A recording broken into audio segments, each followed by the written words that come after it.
বন্ধুরা, পিয়ালিখানা চ্যানেলে আপনাদের স্বাগত। তো দেখুন, আজকে আমি বাল্ব নিয়ে এসেছি। কিসের বাল্ব? রজনীগন্ধার বাল্ব।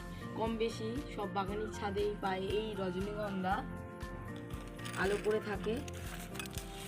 তো দেখুন, আমি পুরো মাটি ছাড়াইনি, কেন জানেন?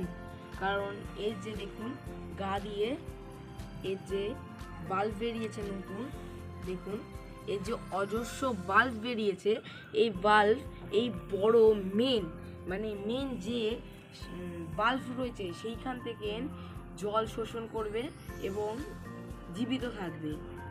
আগের বছর এই বাল্বগুলি আমি মিশো থেকে অর্ডার দিয়েছিলাম। কম বেশি মূলত 19টির মতন এসেছিল বাল্ব, বা তারও বেশি হতে পারে। তো আমি কতগুলো বসিয়েছিলাম, তো দেখুন কত বাল্ব হয়ে গেছে।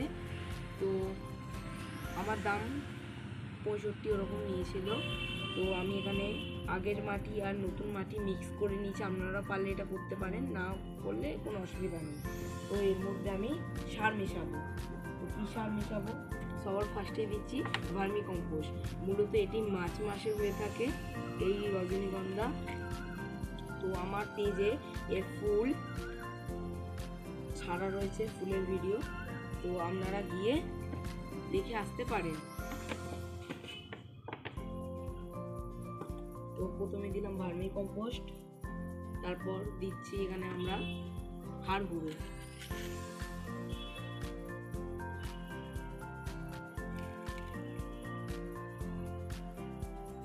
হাড় গুঁড়ো দিয়ে দিয়েছি আমরা।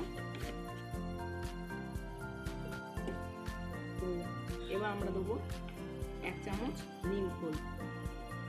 যেহেতু গরম এখনো পড়েনি, তো আপনারা এই জায়গায় 2 চামচও দিতে পারেন। যেহেতু গরম এখনো পড়েনি, তো আমরা এই সর্ষের খোল দিতে পারি।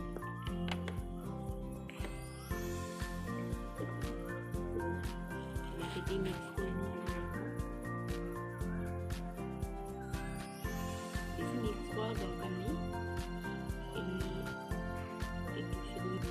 তো দেখুন আমি কেমনভাবে মাখাচ্ছি।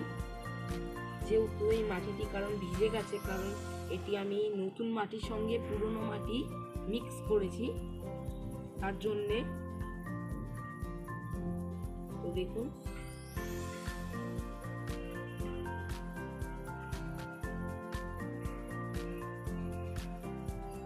আমার এখানে একটি বাল্ব চলে এসেছে ভুলবশত।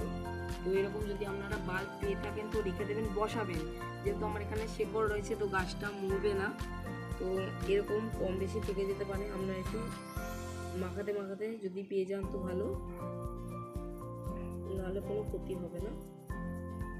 এরকম ছোট ছোট অজস্র বাল্ব ঢুকে থাকে, যেগুলো আপনারা না খুঁজে পেতে পারেন। তো দেখুন আমার মাটি পুরো মিক্স করে দিয়েছি আমি সারের সঙ্গে। তো এরপর আমরা এটিকে রিপোর্টিং করব। যখন মাখাবেন তখন একটু খুঁজবেন, যদি বাল্ব এরকম ছোটো পেয়ে থাকেন। তো আমি আগের বছরে এই গামলাটায় করেছিলাম, তো আমি এই গামলাটাতেই বসাবো আবার, যেহেতু গামলাটা এখনও ভালো রয়েছে।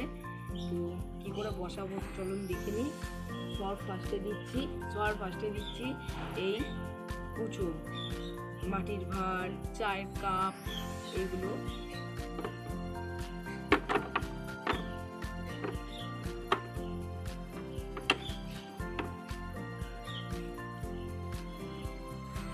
যত ভালো ড্রেনেজ সিস্টেম তত ভালো গাছ, এটি সবসময় মাথায় রাখবেন। তো আপনাদের গাছও ভালো হবে।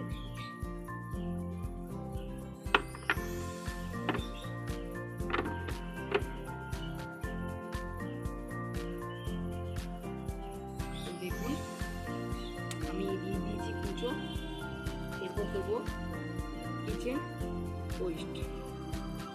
তো আমরা পুরো ঢেলে দেবো। যেহেতু আমি এতে পুরো দেবো না, কারণ আমি বেশি উঁচু করে বসাবো না।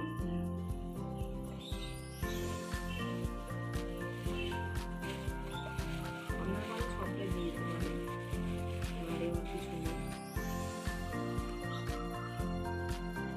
তো একটু লক্ষ্য রাখবেন যাতে এর মধ্যে কোনো না চলে যায়, মানে পলিথন বা এরকম, যেমন দেখুন বস্তার চটের একদম দেবেন না, মারাত্মক জিনিস এটা। তো এবার সব ফার্স্টে বাল্বগুলো আমি বসিয়ে নেব। তো বাল্বটা বসাবো, কিন্তু একটা কথা মাথায় রাখবেন, এই যে কিচেন ওয়েস্ট দিয়েছি, কিচেন ওয়েস্টটা যখন পচবে তো পচানোর জন্য সাহায্য করবে কে? এই মাটি। তো সব ফার্স্টে আমরা দেবো একটু মাটি। বাল্ব তো বসাবোই, তার আগে আমাদের একটু মাটি তো দিতেই লাগবে। একটু হলেও দেবেন যতটা সম্ভব। তো দেখুন আমি দিয়ে দিয়েছি। তো এরপর আমি বাল্ব কোণে কোণে দেখুন আমি কম করে বসাচ্ছি। মিডিলে বসাবেন না বেশি, তাহলে কি হবে, মিডিলে না বসালে এ বংশ বিস্তার করতে পারবে মিডিলে ভালো।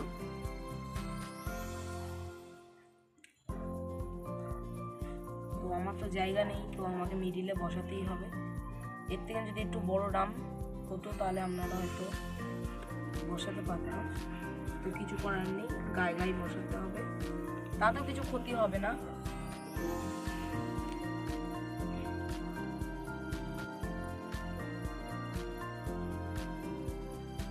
দেখুন এই যে ছোট ছোট বাল্বগুলো, এগুলো আমরা মিডিলে দেবো।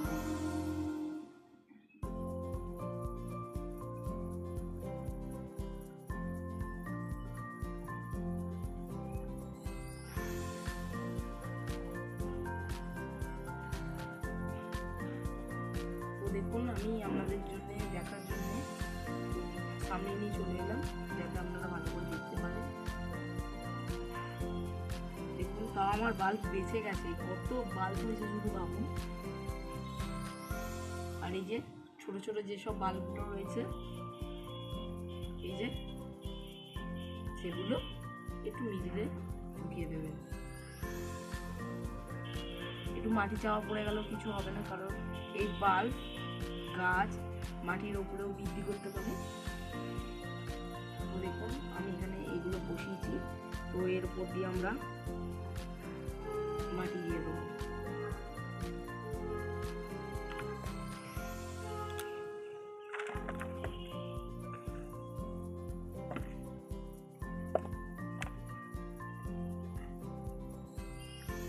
এর উপরে দিয়ে দেবেন, তো কিছু হবে না, গাছ বেরিয়ে যাবে।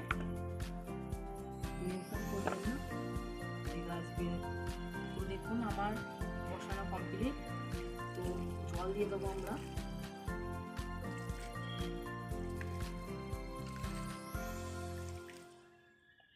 যতক্ষণ না মাটি শুকায় ততক্ষণ আর জল দেবেন না, এই যে জল দিয়ে দিচ্ছেন।